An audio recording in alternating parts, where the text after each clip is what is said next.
नित्यनायास त्याचा पांडुरंग दास असे भक्ताचे घरी न सांगता करी. त्या ठिकाणी आपल्या सेवेला सुरुवात. तुम्ही म्हणता शेवट झाला नाही लगेच सुरुवात. आता आपल्याला 2 तासाची सेवा संपून टाकायची. या ठिकाणी तुकोबराय सांगतात त्याच्या चित्तामध्ये आस नाही त्याचा कोण नसे पांडुरंग. पण ते भक्त कसे असतात ज्याच्या चित्तामध्ये आशा नाव सुद्धा या ठिकाणी येत नाही. मला आता मगाशीच आपण भक्ताच्या यादीत बसत नाही कारण आपल्या सगळ्याला काय आहेत किसे आहेत. परंतु ते भक्त कसे असतात जगाने जरी तुम्हाला त्रास दिला तरी सुद्धा जगाचं हित साधतात मध्ये साधतात. सहज बोलणे हितोपदेशन करून सायास. तुकोबरांना किती त्रास दिला लोकांना.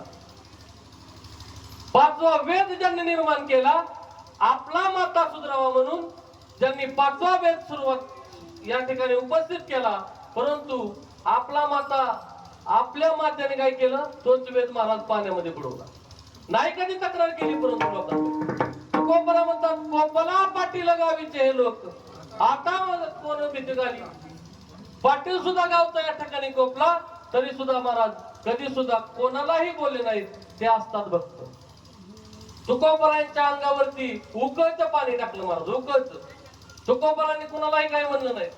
भगवंताला हाक मारली.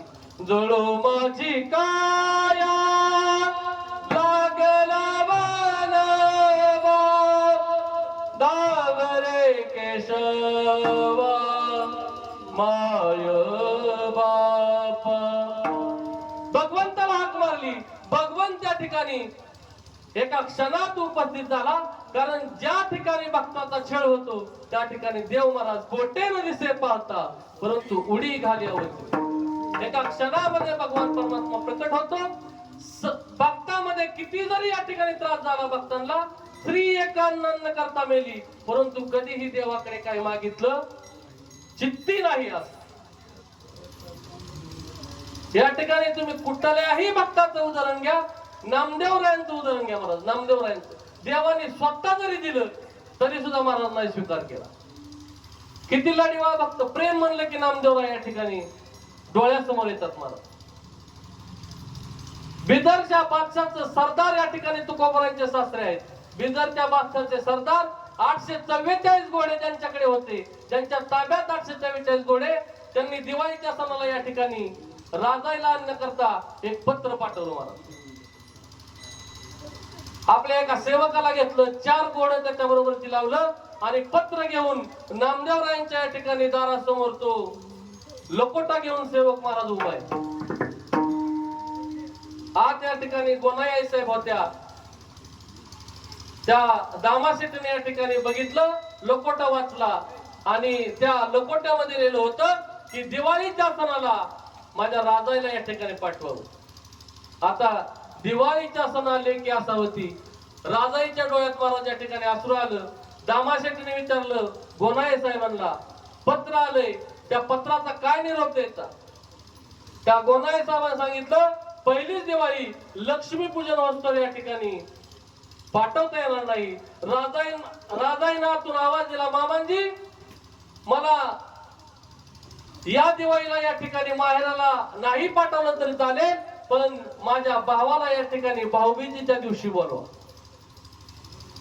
भाऊबीजेच्या दिवशी भावाला बोलावे असं पत्र या ठिकाणी दामाजी पंतांनी लिहिलं आणि लकोटा महाराज त्या सेवकाजवळ गेला. पुढं सेवक या ठिकाणी 50-100 फूट गेल्यानंतर परत हाक मारली. महाराज या ठिकाणी सेवकाजवळ गेले, कडकडून या ठिकाणी त्या सेवकाला मिठी मारली दामाजी शेट्टींनी आणि मी सांगितलं त्या राजाईच्या माहेरात गेल्यावर काय सांगणार, कारण आमच्या घरी तुला पाण्याशिवाय काहीही मिळलं नाही. त्यावेळेस त्या सेवकाच्या मला डोळ्यात अश्रू आले. सेवकाने सांगितलं बाप गेल्यानंतर पहिलंच मला कोणीतरी मिठी मारली, याच्यापेक्षा वेगळा काय आनंद मला होऊ शकतो. तुमच्या घरी नाही जेवण मिळत तरी चालेल, पण त्या मिठीत एवढा आनंद आहे, हा आनंद कशानेही खरेदी करता येणार नाही. महाराज सेवक माघारी गेला. पत्र या ठिकाणी त्याकडे मिळाल्यानंतर भाऊबीजेच्या दिवशी भाऊ महाराज जेवण्याकरता आला. भाऊ जेवण्याकरता येणार असं नामदेवरायांना कळलं. नामदेवराय महाराज घरीच आले नाही. फक्त त्यांचं एकच महाराज या ठिकाणी चिंतन आणि चिंतन, फक्त देवाच्या रवळामध्ये फक्त भजन चाललेलं. महाराज बोलावा विठ्ठल पहावा विठ्ठल बोलावा विठ्ठल, फक्त आणि फक्त भजन. महाराज नामदेवरायांना माहित होतं घरी काहीच नाही आणि मेहुणा तर जेवायला येताय, नामदेवराय घरीच गेले नाहीत. महाराज मेहुणा घरी आलेला राजा साहेबांनी एका बारक्याच्या ठिकाणी गडू होता, त्यामध्ये पाणी दिलं. त्या भावाने विचारलं ताई दाजी कुठे गेलेत? ते म्हणले सामान आणण्याकरता गेले. 4 वाजले दुपारचे, अजूनही दाजी आले नाहीत.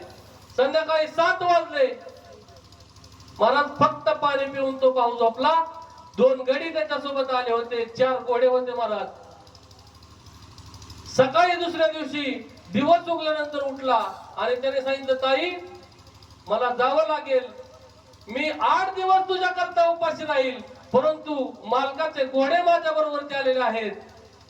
ते घोडे जर उपाशी मेले तर माझ्या वडिलांना मालक कामावरून काढून टाकेल. त्या घोड्यासाठी मला जावं लागतंय.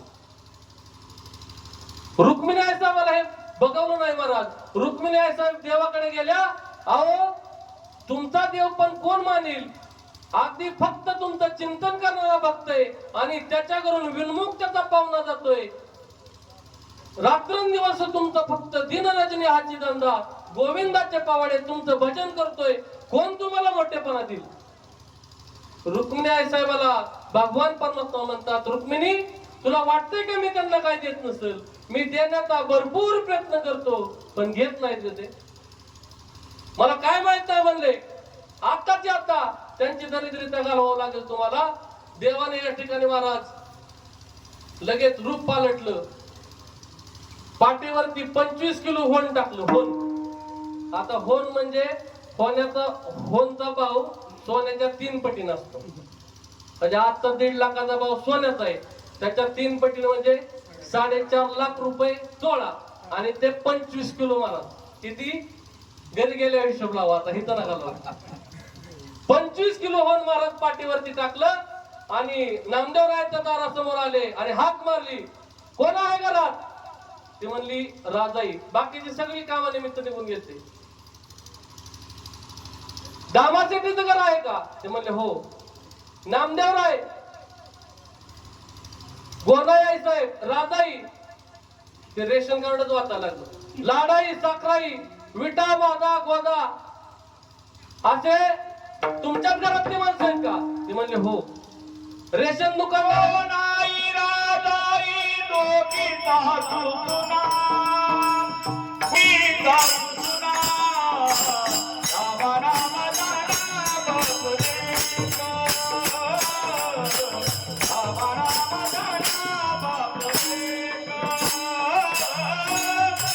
Bye.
या ठिकाणी रेशन कार्ड, संपूर्ण रेशन कार्ड वाचून लावलं. ते म्हणले आमचंच घर आहे. म्हणले रेशनचं सामान आले की पट्टीसनं उतरून म्हणले 25 किलो आहे. म्हणली घर चुकलं असतं तुमचं. कदाचित लग्न झाल्यापासून रेशन दुकानदाराने 2 किलो तांदूळ बी आणून दिला नाही, तर आज कसं काय चुकीच्या घरी आला दिसताय. आता घेतलेला तुमच्याच घरची का? म्हणली हो. घे मुकाट्याने उतरून, तुमच्याच घरचं या ठिकाणी आहे. उतरून घेतलं, बघितलं तर महाराज फोन. आता ते लगेच देव निघून गेले तिथनं. गोनाई साहेब घरी आल्या आणि त्यांनी सांगितलं कुणी दिलंय? म्हणले काय नाही, रेशन दुकानदार असतात त्यांनी देऊन गेले सगळे. गोनाई साहेबांनी त्यातनं फक्त अर्धा किलो या ठिकाणी फोन घेतलं महाराज आणि सोनाराच्या दुकानात गेले. सोनाराने 8 पिढ्यात कधी फोन बघितलं नव्हतं महाराज. किती? 8 पिढ्यात. सोनाराला किती किंमत यावी तीच कळालं. सोनार म्हणला आधी तर चक्कर येऊनच पडला सोनार. परत उठल्यावर म्हणला गल्ल्यात जेवढं काय असेल तेवढं सगळं म्हणला त्यांना देऊन टाक. गल्ल्यातलं सगळं या ठिकाणी दिलं महाराज. मग गोनाई साहेबांनी सगळा सामान वगैरे भरलं आणि त्या नामदेवरायाचं काय फक्त भजन चालू होतं. नामदेवरायाच्या कानावरती बातमी आली. नामदेवरायाने एकदा सांगितलं तुमच्या घरी फारच मोठा सुगंध येतोय. तुमच्या घरच्या इंद्रायणी भाताचा वास म्हणले आमच्या घरापर्यंत यायला लागला. नामदेवराय म्हणले अरे दुसरं कुणाच तरी गेलं असेल, आमच्या घरी तांदूळ बघायला नाही आणि तुला वास कुठं यायला लागला.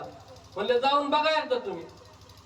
नामदेवराय गडबडीत घरी गेले तर खरंच या ठिकाणी सुवास असा येत होता महाराज, इंद्रायणी तांदळाचा. नामदेवराय म्हणले कोण दिलंय? त्यावेळेस गोनाई साहेबांनी सांगितलं मला तर काय माहित नाही, तुझ्याच पत्नीला विचार. राजाय साहेब म्हणलं काय नाही, रेशन दुकानदार आलते आणि त्यांनी हे 25 किलो होऊन दिलं. म्हणला रेशन दुकानदाराची बायको रोज या ठिकाणी दुसऱ्याच्या रानात खुरपाय जाती, त्यांनी का एवढं 25 किलोचं होऊन दिलं? त्यावेळेस नामदेवरायाने डोळ्यात पाणी आलं. नामदेवरायाने सांगितलं आई तुला मी पाहिजे का हे होऊन पाहिजे? आता कुठल्या आईला वाटलं महाराज होऊन पाहिजे? गोनाई साहेबांनी उत्तर दिलं बाळा मला फक्त तू पाहिजे. म्हणले सगळं या ठिकाणी वाटून टाका, हे आपलं नाही. या सगळं या ठिकाणी दान करून टाकलं महाराज. 25 किलोचं होऊन सगळं वाटून टाकलं. आणि मग तुकोबरा म्हणतात चित्ती नाही आस त्याचा पांडुरंग दास, असे भक्ताचे घरी कामेन सांगता करी. चित्तामध्ये आस महाराज नाही कुठल्या प्रकारे. देव जरी या ठिकाणी सोबत होता नामदेवरायांच्या, परंतु कधीही काही मागितलं नाही महाराज. अहो देव सोबत होता.